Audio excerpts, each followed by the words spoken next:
vient jusqu'à nous.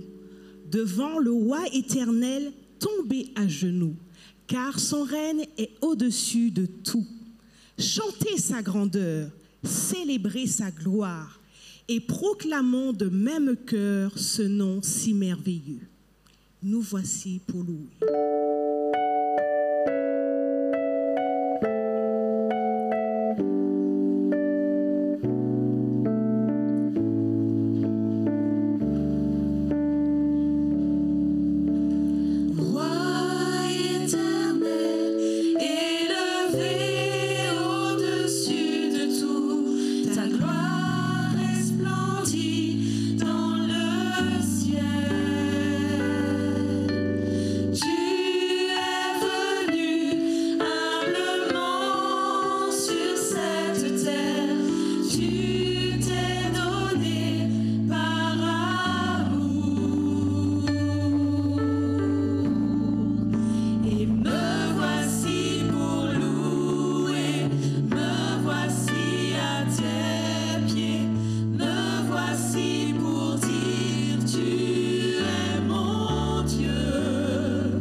Oui, nous voici pour louer ce Dieu créateur, car à lui appartient le règne, la puissance et l'autorité.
Seigneur, notre Père, notre Dieu, merci.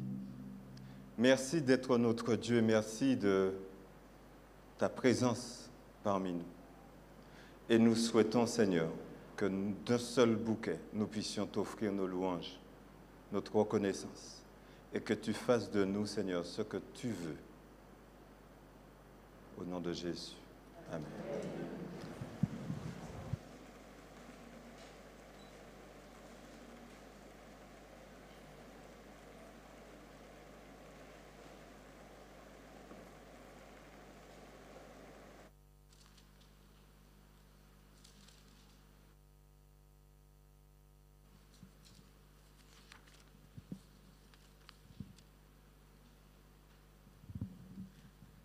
Bonjour.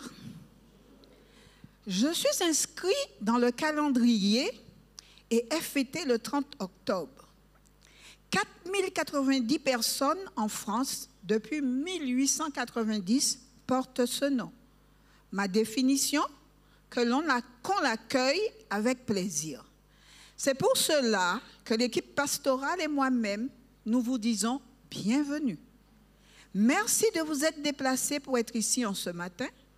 Nous sommes dans la joie de vous compter parmi nous, amis, visiteurs, sœurs et frères de passage, ainsi que tous les membres de l'Église.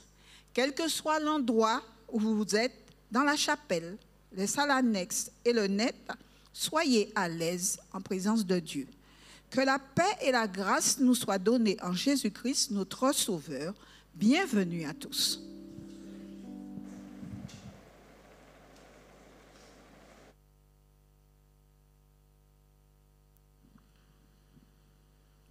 Plus d'une fois, et vous l'avez déjà entendu, réécoutez chaque sabbat ou même dans la semaine, que nous devons déposer nos fardeaux aux pieds de Dieu. Évidemment, nous avons l'intention de le faire. Mais au final, qu'est-ce qu'on fait? On repart avec nos soucis. On est attaché à nos soucis. Mais déposer nos fardeaux ne signifie pas de faire des suggestions à Dieu. Mais comme on l'a dit ce matin dans la leçon, il faut le laisser agir. Alors Dieu s'adresse de nouveau à nous, nous ses enfants têtus. Il nous dit en ce matin, « Mes enfants, je vous aime ». Je le redis, « Mes enfants, je vous aime ». Je suis mort pour vous et c'est pourquoi je suis disposé à me charger de vos vies remplies de tristesse, remplies de problèmes, remplies de maladies, remplies de questions.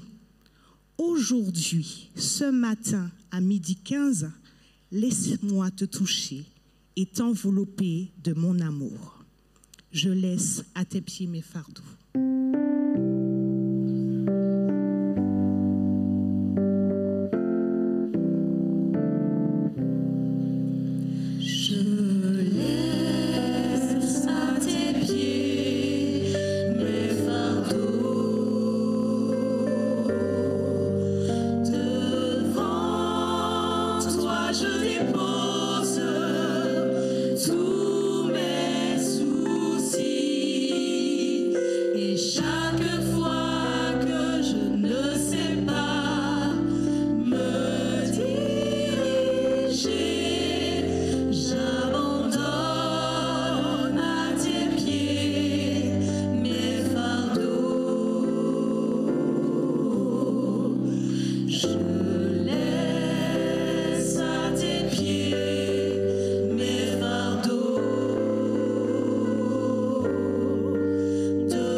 Après la prière, nous reprendrons cette prière, une partie de cette prière chantée.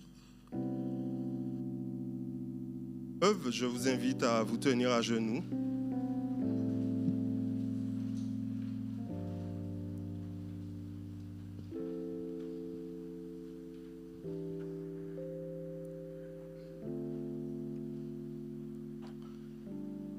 Père, nous venons en ta présence en ce matin afin de déposer à tes pieds nos fardeaux, Seigneur Dieu. Tu connais nos cœurs à chacun, chacune, Seigneur, ici présent. À tous ceux aussi, Père, qui te suivent par Internet, Seigneur, en ce matin. Tu vois, Père, nos faiblesses. Mais Père, tu as déjà pourvu par Jésus-Christ, afin que nous puissions être transformés par toi. Tu nous as dit, Père, je te délivrerai de toutes tes souillures et de toutes tes idoles. Tu nous dis que tu mettras en nous un cœur nouveau, Père. Aide-nous, Seigneur, à te laisser agir dans nos cœurs, dans nos pensées, dans nos paroles, dans nos gestes, afin que cette promesse se réalise dans nos vies. Que nous ne soyons pas, Seigneur, un obstacle. Que nous ne soyons pas, Seigneur, une barrière à l'accomplissement de cette délivrance. Merci, Père, parce que tu as pourvu à nos besoins. Peut-être que nous n'avons pas vu ta main, mais Seigneur, tu n'es jamais en retard. Alors ce matin, Seigneur, nous te remercions de tout ce que tu as accompli en notre faveur tout au long de cette semaine. Certains d'entre nous étaient malades et tu les as relevés, tu leur as donné de la santé. À ceux qui étaient égarés, tu as montré la voie. Et peut-être que encore ce matin, certains sont encore dans la douleur physique. Mais Père, donne-leur l'assurance que ton autorité va les relever. Que ton autorité, Père, leur apporte déjà guérison. Que ton autorité, Seigneur, leur donne l'assurance d'être sauvés. Et merci pour ce salut en Jésus. Père, il y a de ceux qui sont dans des difficultés, Père, que nous ne pouvons des fois ne même pas imaginer. Mais Père, donne à leur cœur l'espérance. Donne à leurs yeux l'assurance. Donne à leurs bras, à leurs mains la force qui vient de toi. Car Seigneur, tu nous donnes la force de dominer, Seigneur, nos épreuves. Et merci pour cela, Père. Notre Père, tu as permis à certains, Père, de pouvoir emmener ce matin le fruit du travail que tu leur as donné au travers des dîmes, au travers de leur offrande pour leur reconnaissance. Daigne bénir ces dîmes et ces offrandes, Seigneur Dieu. Et que ces dîmes et ces offrandes, Seigneur, puissent être mises à contribution pour l'avancement de ton œuvre ici-bas. Pour que ceux qui sont dans le besoin puissent trouver, Seigneur, aussi ce dont ils ont besoin, Seigneur, dans ta maison. Car ton objectif est aussi que tes greniers soient remplis, pour que tes enfants puissent trouver le secours opportun. Notre Père, je te présente ce matin Willem, Seigneur, à qui tu as donné cette responsabilité de parler en ton nom. Que tu puisses le couvrir de ton Esprit Saint. Que tu puisses le remplir, Seigneur, de cet esprit qui anime chacun de tes enfants. Afin que Jésus puisse être élevé en ce matin. Que Jésus prenne place dans nos vies et dans nos cœurs. Et que nous ayons cette assurance, Seigneur Dieu, que nous ne sommes pas seuls en ce monde. Que nous sommes restaurés. Que nous sommes vivifiés en ta présence. Je te prie, Père, pour les autorités de ce pays qui nous permettent encore de t'adorer, qui eux-mêmes parfois sont égarés, afin que ton esprit puisse les convaincre aussi de péché, de justice et de jugement. Et que nous ne nous regardions pas les uns les autres au-dessus de l'autre, mais que dans l'unité, dans l'amour de Christ, nous te contemplions ensemble, Seigneur, quelle que soit notre origine, quelle que soit notre opinion, mais que Jésus remplisse nos vies aujourd'hui.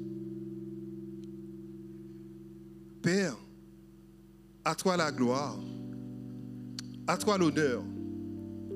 Et si j'ai oublié quelque chose, quelqu'un, Seigneur, que ton esprit puisse intercéder, car lui n'oublie jamais personne. L'Esprit de Dieu est d'une précision extrême, car notre Dieu est le Dieu de la précision. Merci, Père, d'être avec nous ce matin. Et merci, Saint-Esprit, car nous avons la conviction qu'aujourd'hui, les choses vont changer dans nos vies. Nous te prions, Père, non que nous en soyons dignes, mais nous te prions au nom de Jésus. Amen. Et chaque fois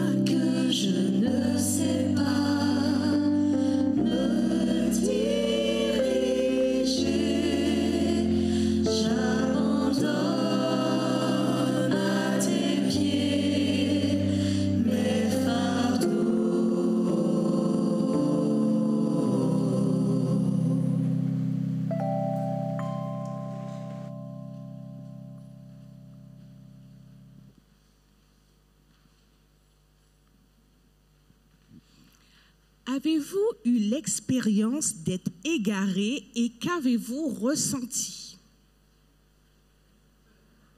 La peur. Autre chose que de la peur? Le sentiment d'abandon? D'être seul? Oui, c'est une expérience traumatisante, surtout si nous sommes seuls. On ne connaît pas l'endroit, on ne retrouve plus nos repères. Dans ce contexte, seule une personne qui a le sens de l'orientation, qui connaît parfaitement le chemin, est un guide parfait, n'est-ce pas? Mais il nous arrive aussi d'être perdus spirituellement, et cela est destructif, dévastateur, et cela nous conduit à faire de mauvais choix.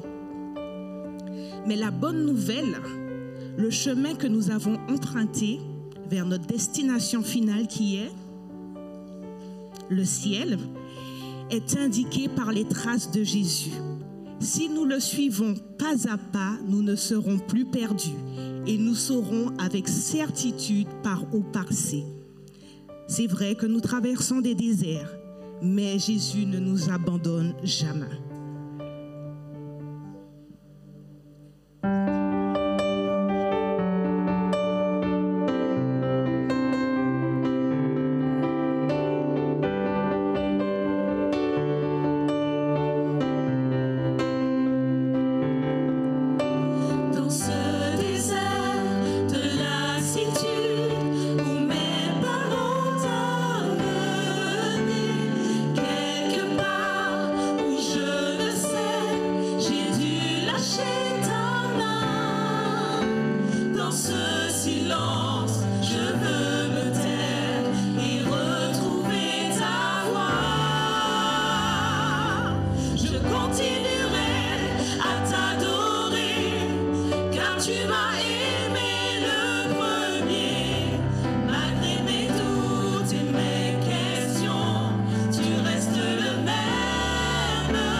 Reposer dans de verts pâturages.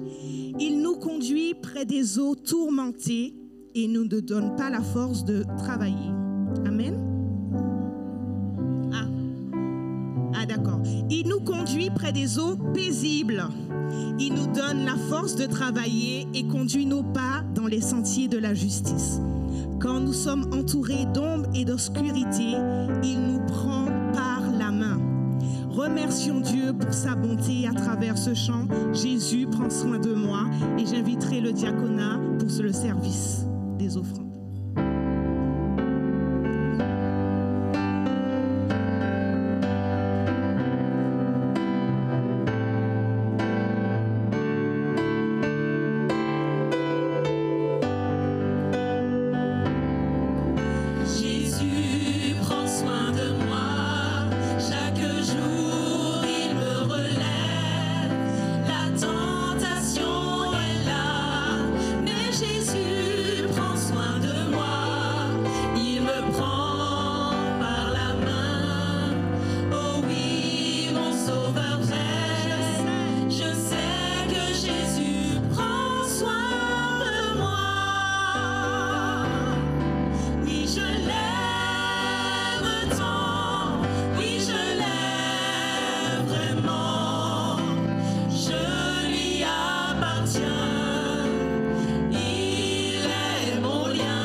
C'est pour vous, soyez attentifs.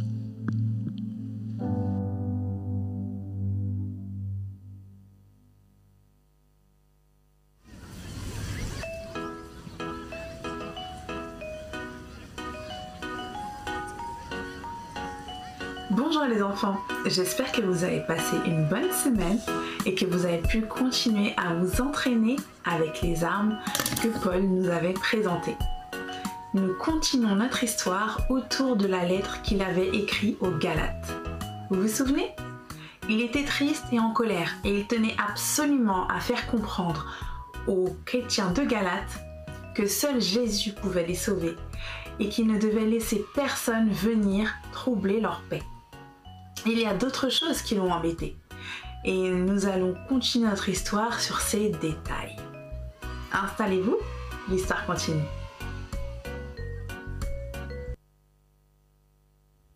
Jésus nous aime tous, mais souvenez-vous, cela ne plaisait pas à tout le monde.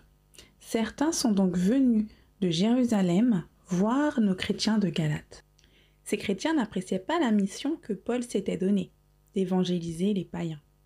Ils se sont donc permis de décrédibiliser ce que Paul était venu dire aux Galates en soulignant qu'il n'était pas un des disciples choisis par Jésus. Paul doit donc se justifier pour prouver que ce qu'il dit est vrai et que ce qu'il dit vient de Dieu. C'est Jésus lui-même qui m'a choisi et c'est lui qui m'a tout appris. Les disciples de Jérusalem me soutiennent, dit-il. Il revient ensuite sur l'importance que donnent les Juifs au rite d'Abraham. Les Juifs étaient très fiers de se dire enfants d'Abraham par la naissance. Abraham était appelé l'ami de Dieu, le père de la foi. Un jour, lui a dit Dieu, « Toutes les nations seront bénies à travers les enfants de tes enfants, et ils seront plus nombreux que les étoiles dans le ciel. » Abraham crut la parole de Dieu, quitta son pays et se laissa guider par lui. C'est avec lui que Dieu avait fait une alliance. Ces actes avaient donc une grande importance pour tous ceux qui souhaitaient continuer cette alliance avec Dieu et bénéficier de ses promesses. Vous comprenez donc pourquoi les Juifs de l'époque de Paul tenaient tant à poursuivre les mêmes rites qu'Abraham et à respecter les lois qui leur avaient été transmises. Seulement voilà, dit Paul, ces lois avaient été transmises longtemps après la promesse de Dieu faite à Abraham. Certaines n'étaient pas définitives et surtout, elles devaient aider les enfants d'Abraham qui avaient oublié Dieu à faire la différence entre le bien et le mal. Bien sûr, elles étaient très difficiles à respecter. Les rituels et les sacrifices devaient leur rappeler que chaque acte avait des conséquences. Ils étaient donc enchaînés à la loi, dit Paul. Paul explique ensuite aux Galates comment Jésus est venu nous libérer de cette loi qui nous accusait constamment. Lorsque Jésus est venu sur notre terre, il a respecté toutes les lois pour nous et il a choisi d'être puni à notre place pour nos bêtises et ce que nous n'arrivions pas à faire. Il a donc créé une nouvelle alliance entre Dieu et nous. Il est devenu notre exemple. Dans cette nouvelle alliance, dit Paul, nous ne sommes plus seuls. Jésus nous aide à respecter la loi. Oui, car seuls, nous en sommes incapables. Alors que les Juifs chrétiens avaient opposé l'observation à la loi et la foi de Jésus, Paul expliquait aux Galates que la loi ne devait plus être un problème pour nous, puisque c'est Jésus qui en nous ferait le travail. Attention donc, dit Paul, à ce débat qui vous ferait croire que les œuvres de la loi seraient supérieures ou opposées à la foi en Jésus. Les lois de l'Éternel sont justes et bonnes, mais dans la nouvelle alliance, comme dans celle faite avec Abraham, elles ne suffisent pas. Il faut croire et accepter que Jésus fasse les choses en nous et pour nous. Être enfant d'Abraham n'était donc pas incompatible avec l'évangile de Jésus. Quelle bonne nouvelle! Si vous vouliez un ballon accroché trop haut, sauteriez-vous jusqu'à vous faire mal à la cheville, jusqu'à oublier votre ballon et combien il était beau, ou accepteriez-vous l'aide de maman qui vous proposera sûrement une autre technique? Mais avec maman, vous êtes sûr d'avoir votre ballon. Les enfants, des petits cailloux coincés dans notre chaussure peuvent nous forcer à nous arrêter. Avec la douleur, nous pouvons perdre notre chemin, avancer sur un côté ou d'un autre que nous n'avions pas choisi au départ. C'est pour cela que Paul a tenu à clarifier tous les petits détails qui avaient été ajoutés dans l'évangile qu'il avait donné. Et tous ces petits détails faisaient que ce n'était plus du tout le même évangile que celui qu'il était venu leur annoncer. Et ces détails n'allaient pas les mener au ciel, malgré toute leur bonne volonté. Paul aimait énormément les Galates, il aimait tous les chrétiens, et il tenait à ce que tous puissent se retrouver au ciel. Il tenait aussi à les rassurer, nous sommes tous les enfants d'Abraham. Et Jésus n'est pas venu seulement pour un type de personne, Il est venu pour nous tous. Et ce qui a fait que Abraham était devenu un enfant de Dieu, c'était parce qu'il avait cru dans les promesses que Dieu lui avait faites. Il avait décidé d'obéir. Nous pouvons nous aussi dire que nous sommes descendants d'Abraham si nous choisissons d'obéir et si nous choisissons de croire en ses promesses. Avoir confiance en Dieu est une condition pour pouvoir accéder au ciel. Alors, surtout, ne vous laissez pas attrister. Ne laissez personne vous éloigner de Jésus. Il vous aime quoi qu'il arrive. Et la seule chose qu'il nous demande, c'est de lui faire confiance. Cette semaine, ayez vraiment dans vos cœurs la pensée que Jésus ne vous quitte jamais. Son but est de vous emmener avec lui au ciel. Alors, continuez de vous entraîner, priez et demandez à Dieu de vous aider à partager cet amour, à partager cette vérité qui nous rend libres et qui nous soulage.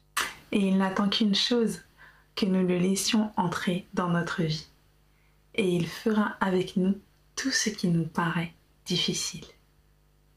Bonne semaine et à bientôt.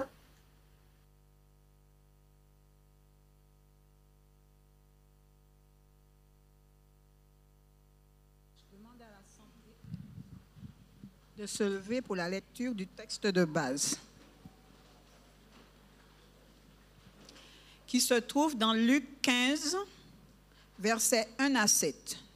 Luc 15, 1 à 7. Tous les publicains et les gens de mauvaise vie s'approchaient de Jésus pour l'entendre. Et les pharisiens et les scribes murmuraient, disant: cet homme accueille des gens de mauvaise vie et mange avec eux. Mais il leur dit cette parabole. Quel homme d'entre vous, s'il a 100 brebis et qu'il en perde une, ne laisse les 99 autres dans le désert pour aller après celle qui est perdue jusqu'à ce qu'il la trouve? Lorsqu'il l'a trouvée, il la met avec joie sur ses épaules et de retour à la maison, il appelle ses amis et ses voisins et leur dit: réjouissez-vous avec moi, car j'ai trouvé ma brebis qui était perdue.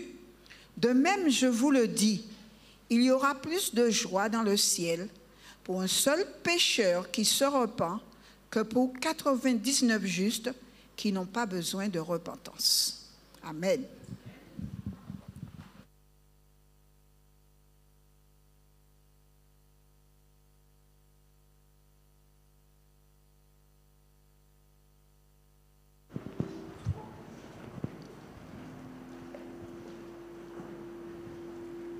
Bonjour à tous. J'espère que vous allez bien. Je m'entends bizarrement, mais je pense que ça va aller pendant que je parle, n'est-ce pas? Je suis content d'être là avec vous parce que je vois de nombreux visages que je n'ai pas vus depuis longtemps, mais aussi je vois de nouveaux visages aussi et ça me réjouit le cœur. Je vois un visage particulièrement qui me rend heureux parce que j'ai eu à rencontrer quelqu'un dans la semaine et je la vois là ce matin, alors je suis vraiment heureux de la trouver avec nous.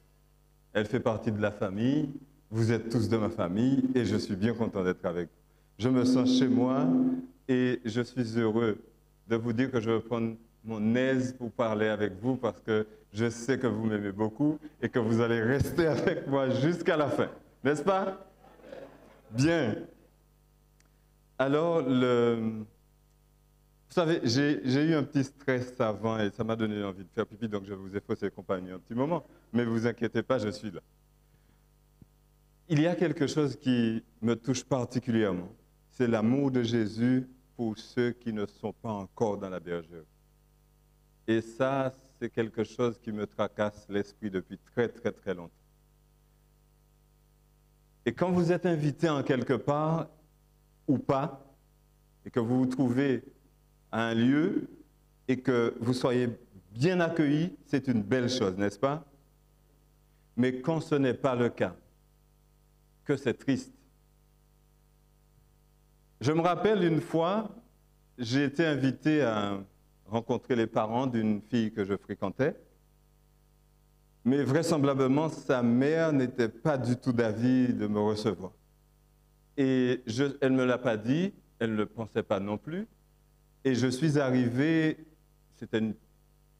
la maison était assez petite, le séjour, et tout le monde était là, ses sœurs, ses oncles, ses tantes et tout.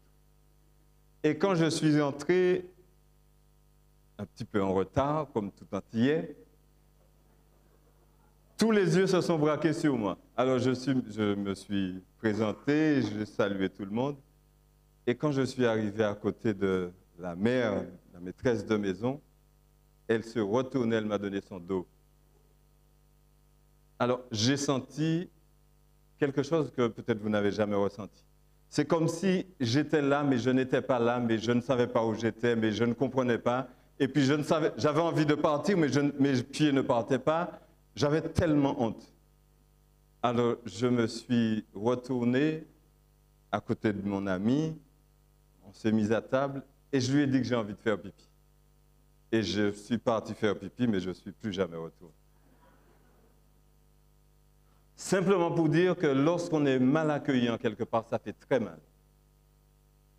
Peut-être qu'elle avait ses raisons, que j'estime peut-être être bonnes, parce que ce n'est pas quelqu'un que j'avais prévu de passer ma vie avec. Peut-être qu'elle le savait, donc je ne lui reproche pas ça. Mais peut-être qu'elle aurait dû faire une autre façon pour me le dire, parce que ce n'était pas agréable du tout. C'est peut-être la manière dont nous avons parfois d'accueillir des personnes pour les faire ressentir qu'ils ne sont pas les bienvenus là où nous sommes. Et ça, c'est triste. Et je ne crois pas que ça fasse partie des projets de Dieu. Alors, le texte qui nous a été lu, au chapitre 15, présente deux types de personnes depuis le verset 1. Il s'agit de collecteurs d'impôts, des gens qui sont très mal vus par la société, et puis des pécheurs. Vous connaissez tous ce que c'est qu'un pécheur. Des gens qui sont sans foi ni loi, qui vivent leur vie et se moquent de toute autre conception des autres. Ils n'ont rien à s'attarder sur les consciences des autres. Ils vivent leur vie. Les collecteurs de taxes étaient des gens haïs vraiment de la société. Ils étaient méprisés pour leur injustice, parce qu'ils commettaient des injustices au moment lorsqu'ils exerçaient leur profession. Les pécheurs connus comme vicieux, comme des gens qui sont de mauvaise réputation, s'approchaient de Jésus afin de mieux entendre ce que Jésus avait à dire. Des paroles de miséricorde, des paroles de pardon qui sortaient de sa bouche. Et curieusement, cela ne gênait pas Jésus qu'il s'approche pour écouter ce qu'il avait à partager. Les enseignements de Jésus avaient peut-être éveillé leur conscience. Sûrement, ils avaient un sentiment assez douloureux du poids de l'amertume de leur propre péché. Et repoussés de tous, ils espéraient, même en tant que personnes mauvaises, avoir au moins une bonne personne qui leur tende l'oreille. Vous savez, lorsqu'on est méchant, lorsqu'on fait des bêtises, ça ne sous-entend pas qu'on hait tout le monde et puis qu'on a envie de détruire tout le monde. Parfois, on a vraiment besoin de quelqu'un qui nous parle, qui nous redresse, qui nous aide, qui nous entende et qui nous aide à changer d'attitude. Peut-être vous n'avez pas été méchant, donc vous n'allez peut-être pas comprendre dans quelle orientation je veux vous emmener. Mais moi, j'ai été méchant, et très méchant, et je pense que Jésus a eu beaucoup de compassion pour moi, C'est pour cela qu'il s'est arrangé pour mettre à chaque fois sur ma route quelqu'un qui m'aide à reprendre, à retrouver la raison.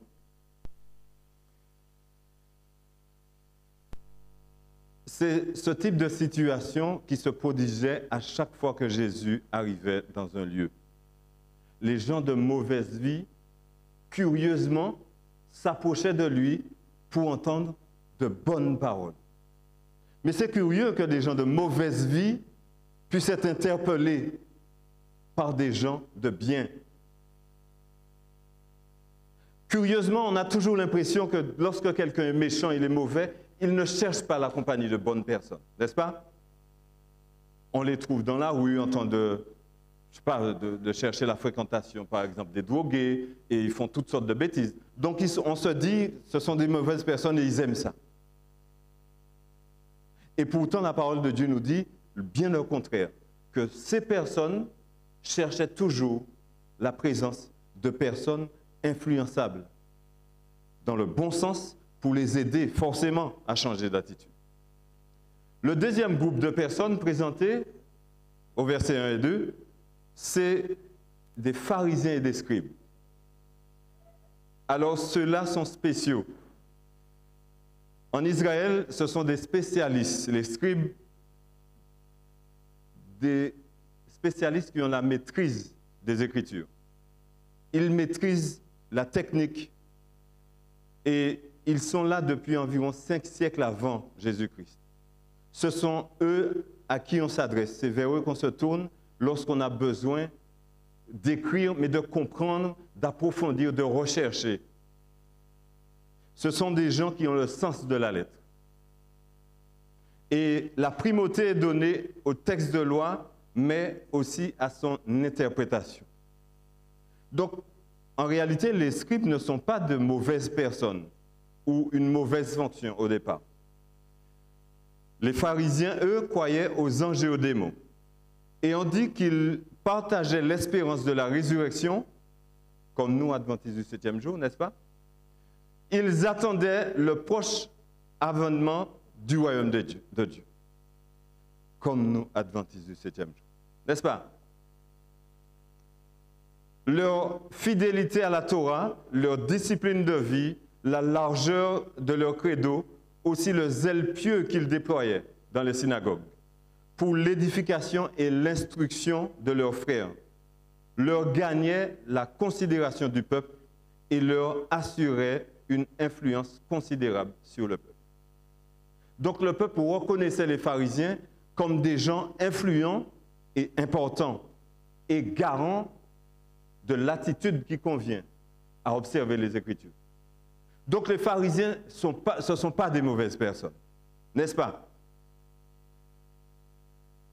Ce sont des personnes surtout à la piété ostentatoire. Le pharisien est un homme qui croit en Dieu et qui croit que Dieu est content de lui.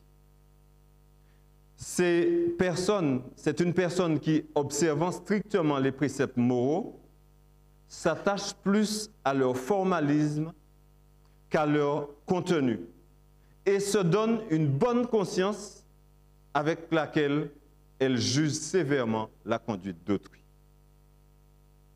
Donc ce sont de bonnes personnes au départ, mais qui semblent, selon Jésus, faire un mauvais usage de leur savoir, de leur connaissance et de l'aptitude qu'ils ont à maîtriser les Écritures.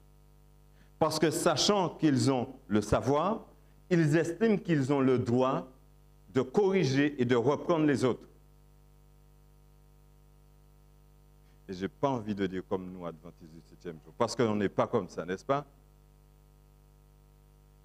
Ensuite, nous avons ces 3 paraboles qui composent l'unique discours, la contre-attaque élogieuse et didactique du maître, l'instruction du maître. Jésus va choisir 3 paraboles pour présenter à ces hommes qui le critiquent le royaume des cieux. Alors, dans ces 3 paraboles, il y a la première, la parabole de la brebis perdue, celle qu'on va voir ensemble. Il y a la deuxième, celle de la drachme perdue. Et il y a la troisième, celui de l'enfant perdu. Je n'aime pas dire le fils prodigue, entre guillemets. Parce qu'on a l'impression qu'on se concentre que sur le fils prodigue. Mais bon, là, quand on dit l'enfant perdu, c'est un enfant perdu d'une famille. Ça sous-entend qu'il y a d'autres membres de la famille. Tous trois sont perdus.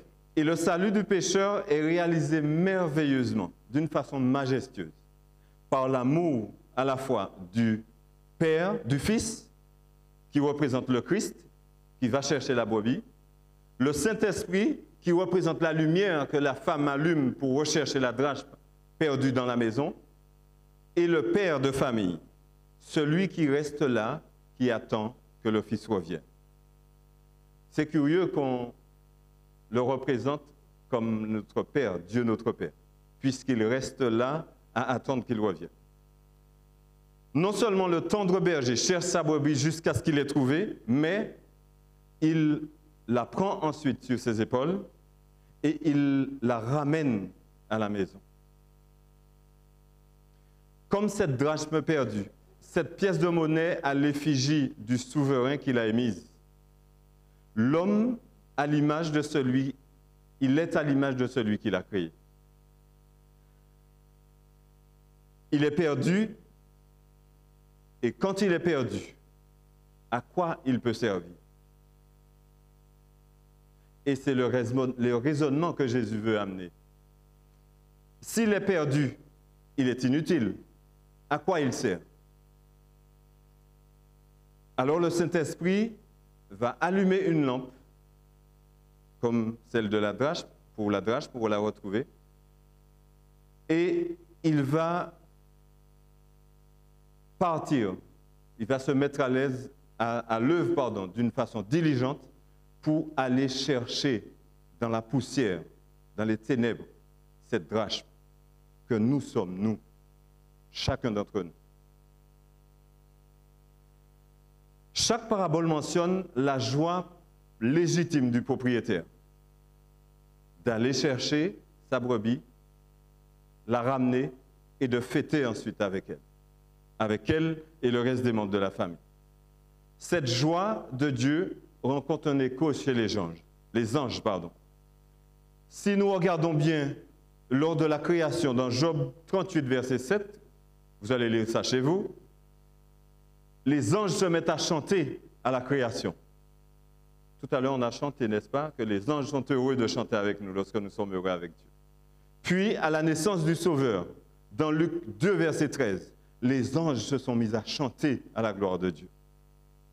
L'allégresse remplit le ciel aussi lorsqu'il y a un seul perdu qui revient à la maison.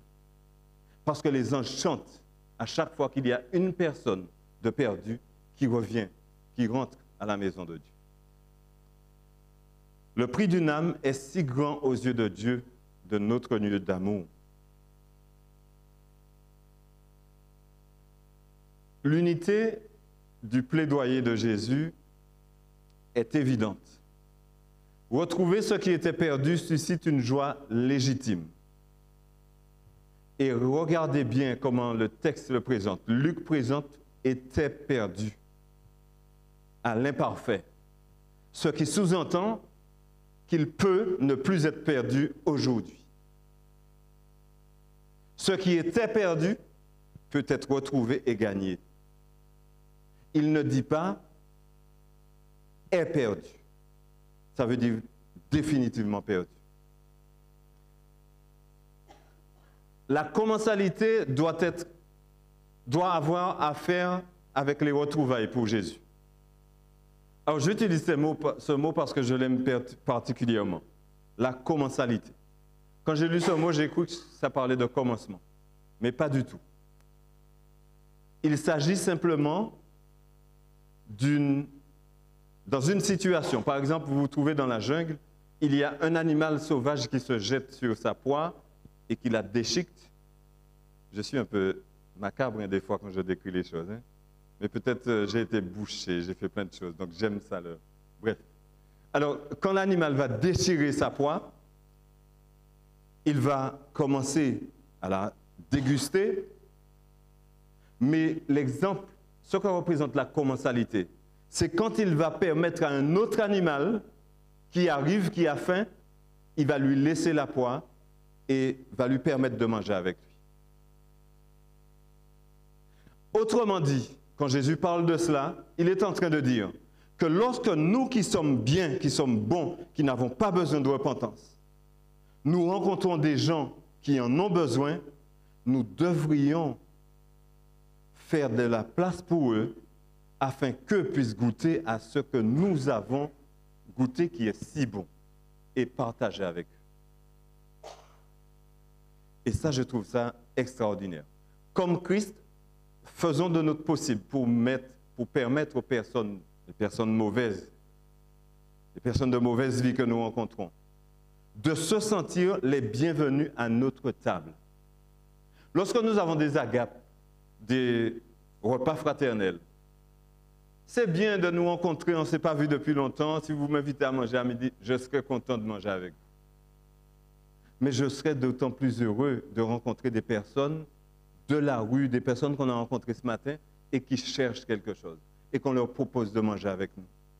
Parce que nous avons non seulement le repas à leur transmettre, mais nous avons l'amour de Jésus à leur transmettre. Et c'est là que Jésus veut arriver avec ses scribes et ses pharisiens. Le repas de fête est très important dans le processus de recherche du Christ. D'ailleurs, une scène de banquet occupe l'essentiel du chapitre précédent, le chapitre 14, et confirme l'importance des repas associés au cheminement avec le Christ. À chaque fois que Dieu parle, Jésus parle de personnes à gagner, il y a toujours un repas, il y a toujours une table. Parfois, on dit les adventistes sont gourmands, ils sont toujours à table en train de manger.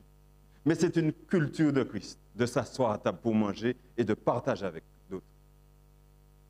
Lorsqu'on aime, on l'exprime par les bons repas, n'est-ce pas? Même si vous n'êtes pas d'accord avec moi, mais c'est mon opinion. En réunissant les paraboles de la miséricorde, nous, lecteurs, devons être attentifs pour découvrir ce qui les distingue de la formule et du fond. Les paraboles jumelles, parabole de la brebis perdue et parabole de la drachme perdue, illustrent la quête, partir à la recherche. Tandis que la troisième, qui fait partie de l'expression de Jésus, pour expliquer aux scribes et aux pharisiens son cœur, ce qu'il souhaite qu'ils agissent dans leur attitude envers les autres, c'est surtout qu'il y a dans la troisième parabole la négligence du Père d'aller chercher le Fils parti, le Fils prodigue, pour le ramener à la maison. On pourrait penser qu'il y a un déséquilibre. Et pourtant, Luc présente cette parabole dans ce sens. Qu'est-ce que Luc essaie de nous dire? Cette dernière parabole concerne, dans la parabole du second fils, concerne surtout les récriminations qui rappellent les murmures des adversaires de Jésus, du verset 1 et 2. Le chapitre 15 contient un autre déséquilibre. Jésus va parler en quelques minutes, enfin, Luc va parler en quelques minutes, même pas une minute, il prend 2 versets pour présenter les scribes, les pharisiens, les pécheurs et les collecteurs d'impôts, mais il va s'étendre sur la présentation de Jésus en 3 paraboles. On pourrait penser qu'il y a un déséquilibre de la part de Luc de présenter son témoignage de cette façon. Mais je crois qu'il y a quelque chose de très important dans cette façon de présenter de Luc. La structure du chapitre 15 est comparable à celle du chapitre 13. On parle d'une situation initiale qui répond à une double illustration. C'est la même chose qui se trouve dans le chapitre 13. Une illustration symétrique, une forme interrogative avec la même conjonction de coordination qui fait suite à développer quelque chose où Jésus termine en disant « Je vous le dis ». Cela permet à l'orateur d'être instruit, de s'attendre à l'illustration qui va être présentée de manière à s'y représenter dans l'illustration. La ressemblance est significative. Luc semble apprécier cette manière d'écrire. Il y a une chose de dite et une autre chose qui explique ce qui est dit. Et c'est la présentation en parabole. Certains enseignements parlent de l'orateur et prennent forme de la révélation et d'une exhortation. Mais là, dans celle qui nous concerne, ce qui nous intéresse sert d'intrigue ou d'offusque. Ce qui offusque et ce qui intrigue Jésus. Jésus se fait alors commentateur ou avocat lorsqu'il va présenter sa rhétorique pour résoudre les cas.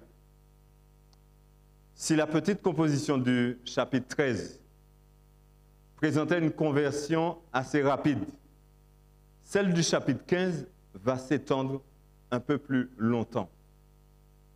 En quelques mots, ce que Luc essaie de faire, il essaie de nous dire, voyez, parfois vous allez prêcher et les gens vont se convertir rapidement.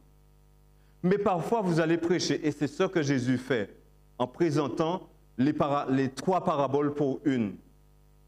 Ça veut dire que vous allez mettre du temps à enseigner quelqu'un, et peut-être qu'elle ne va pas prendre 1 année, 3 mois pour venir se donner à Jésus. Peut-être qu'elle prendra 10 ans, peut-être qu'elle prendra 20 ans. Mais l'important, c'est qu'elle arrive à la maison. Alors, il ne faudrait pas que nous puissions nous insurger lorsque nous présentons l'Évangile à quelqu'un et que nous nous rendons compte qu'il ne répond pas favorablement. Ça, ce n'est pas notre problème. Notre problème, notre importance, c'est de nous focaliser sur notre témoignage fidèle à Jésus-Christ, de manière à ce que l'autre puisse découvrir en nous ce témoignage vivant de Jésus. Le fait de se répéter de façon intelligente, ne fait pas de la parabole de Jésus quelque chose de dilué, mais bien au contraire, il marque l'accent là où cela est nécessaire.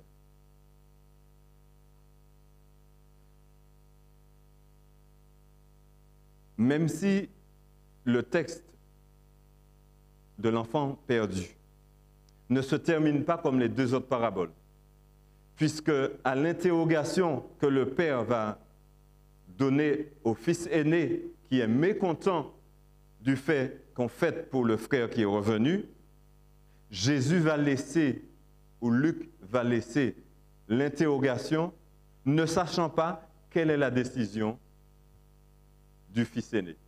On ne sait pas s'il va venir à la fête, s'il va décider de rester sur sa position.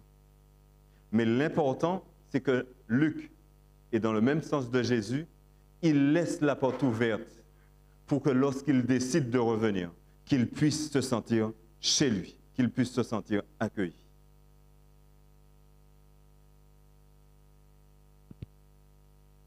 Il y a quelque chose qui m'interpelle, que je voudrais partager avec vous, et c'est là que j'aurais aimé avoir votre attention. Lorsque Luc parle de collecteur d'impôts et qu'il parle de pécheurs, Luc est en train de présenter un type de personne dans leur catégorie sociale. Et ça, je ne trouve pas ça correct. Alors je me dis, pourquoi Luc fait ça? Alors si vous arriviez, par exemple, vous êtes invité chez M. Macron, notre président, et que lorsque vous arrivez en groupe, vous êtes une petite 60aine ou une 100aine, on ne vous présente pas comme qui vous avez été invité, mais on vous présente comme les Antillais sont arrivés. Même si vous êtes Antillais, peu importe que vous soyez africain ou autre, est-ce que c'est votre identité d'être antillais. Cela fait partie, c'est une partie importante de vous. Donc pourquoi Luc va présenter ces personnes comme des collecteurs d'impôts et des pécheurs, des scribes et des pharisiens? Il y a une chose importante que Luc veut souligner. Certes, il veut souligner que ce sont des gens qui sont séparés de Dieu dans leur manière de vivre, dans leur façon de fonctionner. Ils ne font pas honneur à Jésus dans leurs choix, leurs décisions. Ça, c'est vrai. S'il les présente comme ça, il présente déjà une catégorie sociale.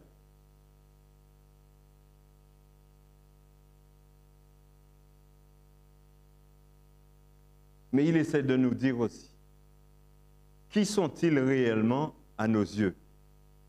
Ces collecteurs d'impôts et ces pécheurs, ces scribes et ces pharisiens. La démarche de Luc est intentionnelle, c'est sa façon de s'insurger d'une façon assez stricte de la division qui existe au niveau social et religieux. Il réunit ceux qui oppriment leurs prochains et qui sont séparés de Dieu dans une même expression symbolique. Simplement pour dire, voici ceux qui ont besoin de Jésus et ceux pour lesquels Jésus s'est battu et a donné sa vie sur la croix. Ceux que nous traitons souvent de mauvais, de méchants, de parias, de païens, de tout ce qu'ils sont, à nos yeux, parce que nous estimons qu'ils ne sont pas comme nous. Luc essaye de nous dire simplement, ils font partie de la réserve que Jésus va puiser pour amener des gens là où il y a des personnes qui n'ont pas besoin de repentance. Rappelez-vous, Jésus disait bien, je suis venu pour ceux qui sont perdus, pour ceux qui, et non pour ceux qui n'ont pas besoin de repentance. Luc fait fort, mes amis.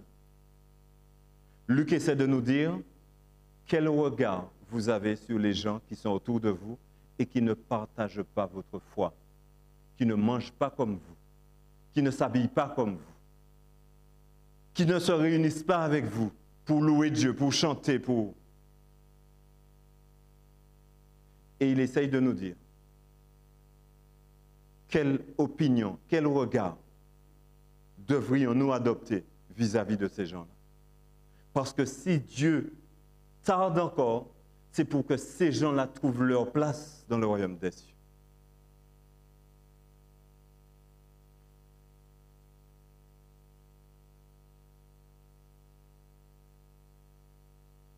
Les scribes et les pharisiens représentent ce qu'ils sont. Et pourtant, c'est pour eux que Jésus donne ces paraboles. C'est pour essayer d'attirer leur attention sur le fait que vous savez, vous avez beaucoup de connaissances. Vous avez acquis une certaine sagesse. Mais de grâce, mettez-la au service des autres qui ne l'ont pas encore et qui n'ont pas encore connu Jésus.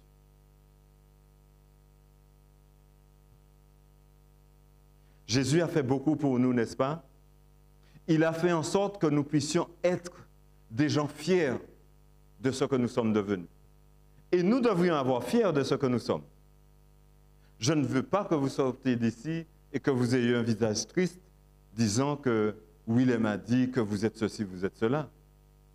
Vous êtes mes bien-aimés et les bien-aimés du ciel. Parce qu'à chaque fois que vous vous réunissez pour chanter le matin, les anges de Dieu chantent avec vous, à la gloire de Dieu.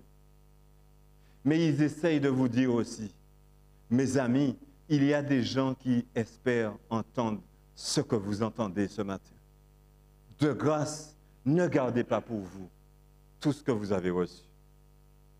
Mais faites un repas chez vous. Même si c'est une figue, une banane que vous avez à partager, partagez-la avec eux. Et donnez-leur ce que vous ne pensez même pas leur avoir donné. C'est vous-même. Simplement au fait de vous observer, ils ont déjà été instruits. Et c'est ce que Jésus essayait de dire à ses scribes et aux pharisiens. D'être attentifs, parce que ces gens qui sont les parias de la société, ils ont entendu parler de moi et ils se sont rapprochés pour écouter. Ne devrais-je pas me mettre à table avec eux pour leur donner ce qu'ils attendent?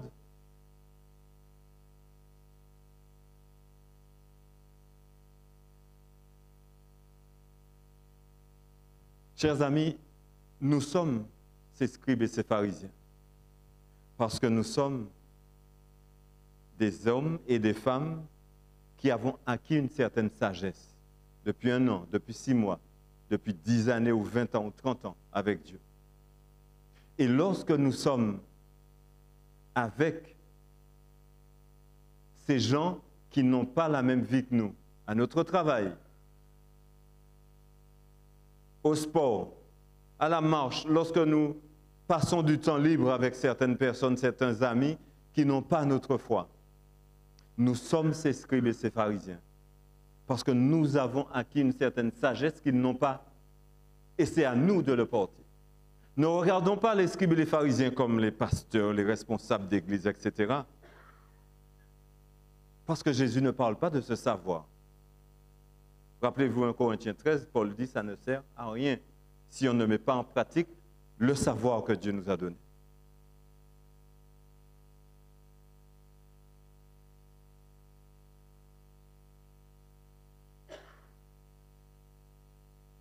Je trouve une certaine extravagance dans l'amour de Dieu. Et c'est ce qu'il y a de formidable. Alors que Dieu nous montre un ciel extraordinaire, des choses, des rues pavées d'or, lorsque je lis ça, je me dis, waouh, mais j'ai envie de voir ça parce que je n'arrive pas à imaginer ça réellement. Je pense que c'est de la fiction. Mais je sais, je crois en Dieu et je me dis, ça existe. Mais vous savez, je suis né avec un cerveau de terrien. Je n'ai jamais vu une rue avec des bijoux, je me jetterais dessus pour mettre un petit peu à l'avant. C'est logique. Mais comment Jésus veut nous faire réfléchir à cela? Et en réalité, Jésus nous dit, j'ai préparé ça, non seulement pour vous, mais pour ces parias, ces gens rebus de la société, ces gens de mauvaise vie. J'ai préparé ça aussi pour eux. Et vous êtes l'intermédiaire. Je vous prépare pour que vous puissiez leur dire, allons à la maison du Père. Allons fêter, allons faire cette réjouissance avec eux. Alors, chers amis, je souhaite de tout cœur que Dieu puisse mettre dans nos cœurs cet amour de ces personnes de mauvaise vie et que nous n'ayons jamais à les considérer comme des païens, comme des gens de mauvaise vie, mais au contraire, comme des gens que Dieu attend définitivement et depuis très longtemps qu'ils fassent partie de la maison de Dieu. Que la paix de Dieu soit dans nos cœurs et nous fortifie et qu'il nous permette de demeurer dans son amour. Au nom de Jésus. Amen.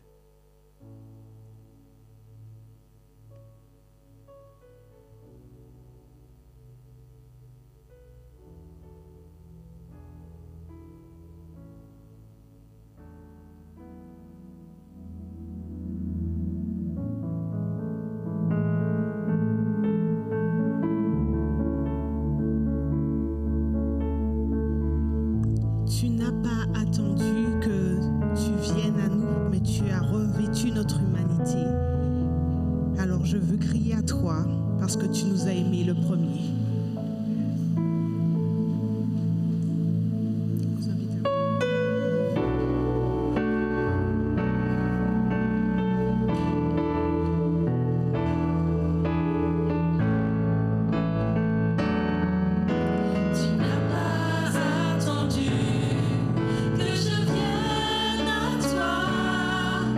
Tu as revêtu notre humanité.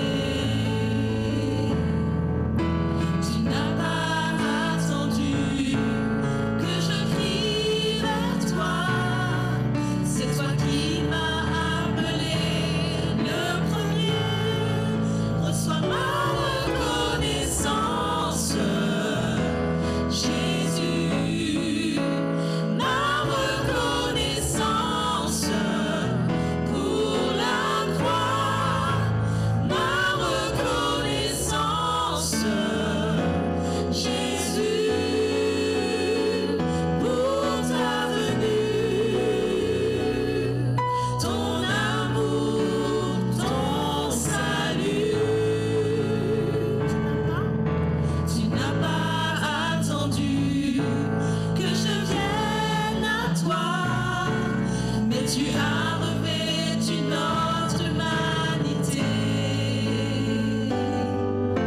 Tu n'as pas attendu que je crie vers toi. C'est toi qui m'as appelé le premier. Reçois ma reconnaissance, Jésus. Ma reconnaissance pour la croix. Ma reconnaissance, Jésus, pour ta venue, ton amour, ton salut.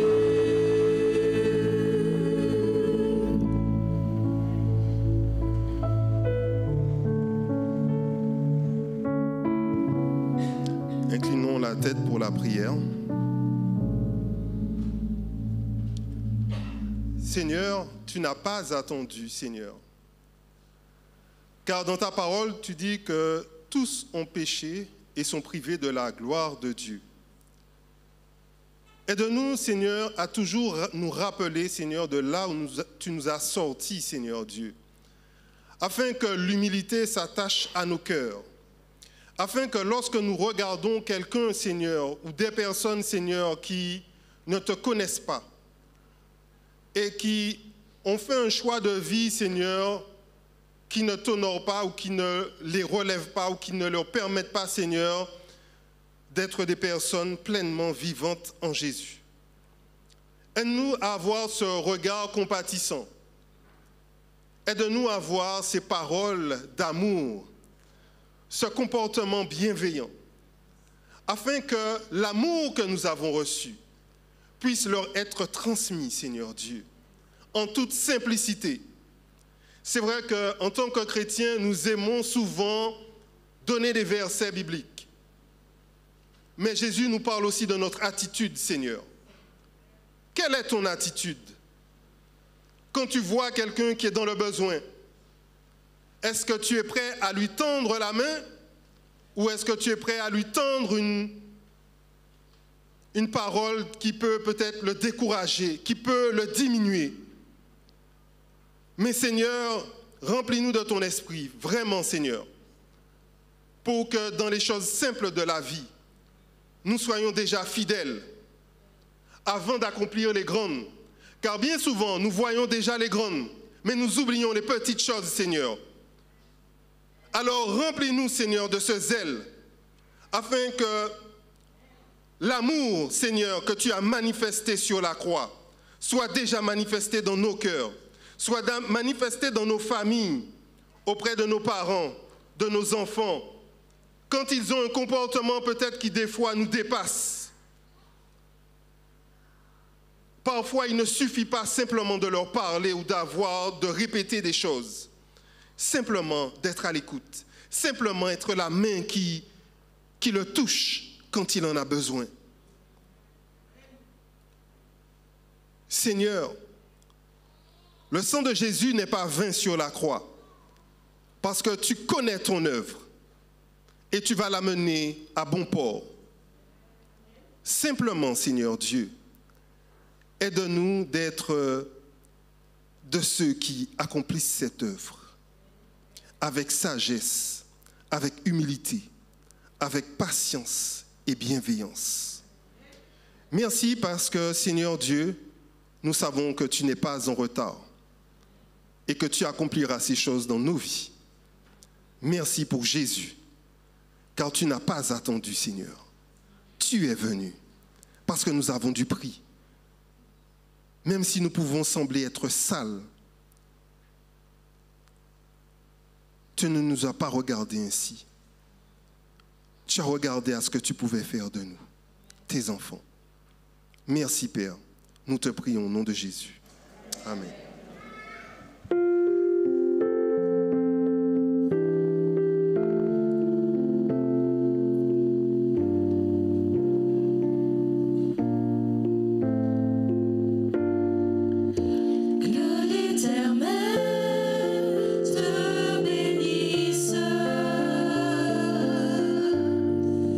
Et te protège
Recevez la bénédiction de Dieu. Que la lumière de Jésus-Christ luise sur chacun de vous. Et que l'Esprit Saint vous donne de partager cette lumière à ceux qui sont dans les ténèbres. Et comme vous l'avez bien chanté, alors que Jésus n'a pas attendu que nous puissions venir à lui, que vous puissiez aller sans attendre qu'on vous demande d'aller. Que sa grâce et sa paix soient sur vous. Amen.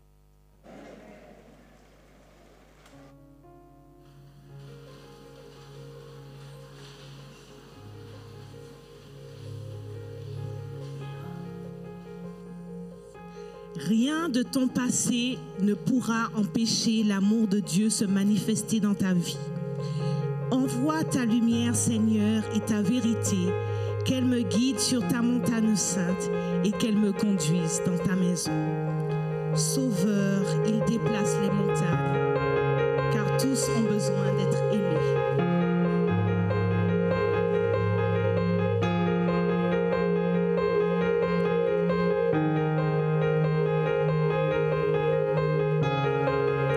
Tous ont besoin d'être aimés, d'un amour sans limite, que ta grâce coule en moi. Tous ont besoin de pardon, de la bonté d'un sauveur, l'espoir des nations.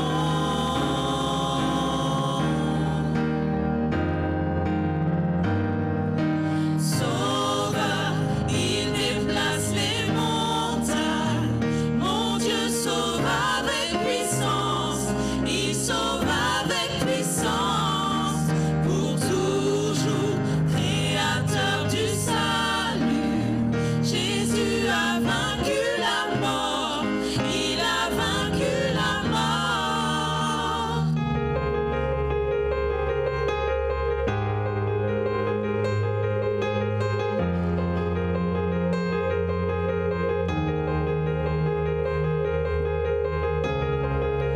Prends-moi tel que je suis, mes peurs et mes échecs. Viens remplir ma vie. Je donne ma vie pour te suivre dans tout ce que je crois. Et je me soumets.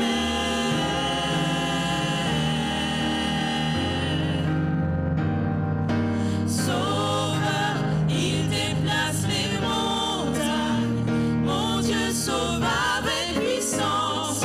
Il sauve avec puissance. Pour toujours, créateur du salut. Jésus a vaincu la mort. Il a vaincu la mort. Sauveur, il déplace les montagnes. Mon Dieu sauve avec puissance. Il sauve avec puissance. Pour toujours, créateur du salut. Jésus a vaincu la mort. Il a vaincu la mort.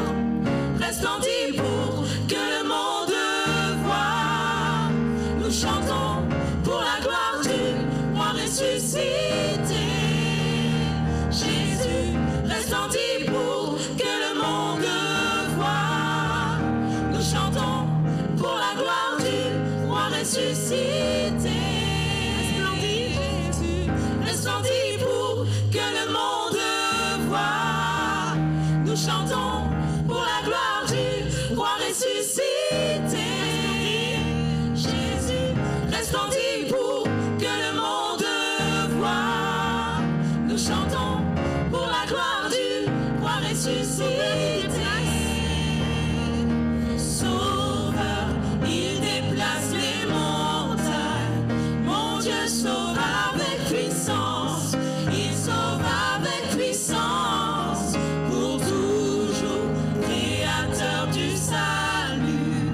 Jésus a vaincu la mort. Il a vaincu la mort. Sauveur, il déplace les montagnes.